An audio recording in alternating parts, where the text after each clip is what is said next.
So folks, this week what we annually call Catholic Schools Week, just for a few days, where I said we focus in every parish around the country on our Catholic schools and their critical importance, not only to our local communities, but also the country at large.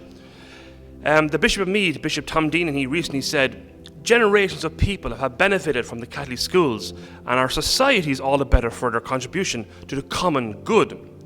I think he's right, friends. It's a very important point because it points to the importance of an education that helps grow not only the knowledgeable side of our own lives, but of course grow in faith in Jesus. I mean, we all need well-rounded and informed men and women of tomorrow, which is you, boys and girls, all right? Really serious to take your studies seriously. Grounded not only, of course, in academic excellence, but like I said, grounded in faith with Jesus, all right? Men and women who contribute to the wholeness of society, not just the one dimension of the economic drive of a nation, which is very much pounded upon us at the moment, as we all know too well, but also help, friends, nourish the critical importance, the spiritual side to every human being. And we do so by helping others encounter Jesus, growing in compassion for others, growing in love, mercy to others, virtue, searching for truth through philosophical and, of course, the science. All the while, like I said, grounded in love for Jesus and for the other person, which is very much needed in our world today, as you and I both know. We're becoming more and more divided, unfortunately. Friends, this can only come about through the school identifying clearly as a Catholic school, and not just simply another secular institution, which only ever focuses, as we know, like I said, on one side of the human person, off balance then.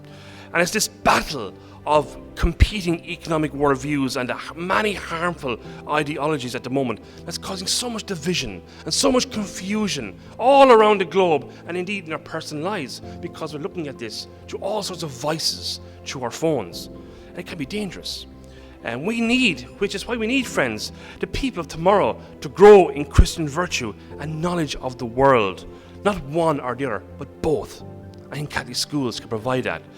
And we're very lucky, friends, I think, in many respects, to the schools we have within our parishes, principals and teachers who know what they're about and help instill in you guys virtue, knowing Jesus, growing your prayers, and of course, knowledge of the world, history, maths, science, languages, so important. Like I said, it's both, not just one or the other. Which again, look, it obviously flows in, friends, to the vital role of teachers and parents of any given school, Catholic or otherwise. The vital importance for role models for our children is at a very critical juncture in the world history. I say perhaps more than ever we need well-rounded men and women who love the search for scientific truth and endeavor, but yet are not afraid to be philosophical in asking the bigger questions in their worldview. And like I said, all the while being lovers of Jesus in a world which is lacking a lot of love at the moment. In their daily lives, not being afraid to say a prayer within the classroom, not being afraid to say a prayer at home with the family around the table or at night before children go to bed, not being afraid for the love of God to say a prayer in public or making a sign of the cross. We shouldn't be afraid of all of that. All the while, of course, standing up for the Catholic Christian faith, which has been handed down to the ages, and lots of people in this country have given their lives for us to be here today.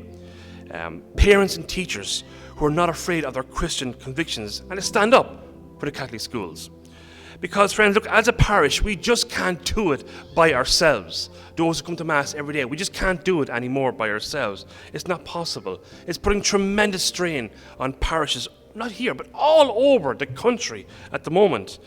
And perhaps it's the overreach of the state into schools that's making it more secular as the day goes on, is becoming more and more of a bit of an issue. Not only does it fuel a cultural Catholicism, which is becoming impossible for the parishes to keep going any longer. To be a Catholic school, friends, it's more than just coming to Mass twice within a child's lifetime, 8 years within a Catholic school. It's about parents, grandparents and their sons and their daughters, helping them to pray at home, about teachers holding dear to the Catholic Christian teachings and preparing well the children for First Communion and for confirmation. Two momentous moments in anyone's life when we take it seriously. Major encounters with Jesus and His Holy Spirit. Because at the end of the day, everybody, Catholic schools should and must prepare children to grow into adults that are brothers and sisters of Jesus. As the Lord Himself speaks to us today in the Gospel, anyone who does the will of God is my sister and my brother. Well, friends, as parents, as parishes, as schools, I think we have our mandate.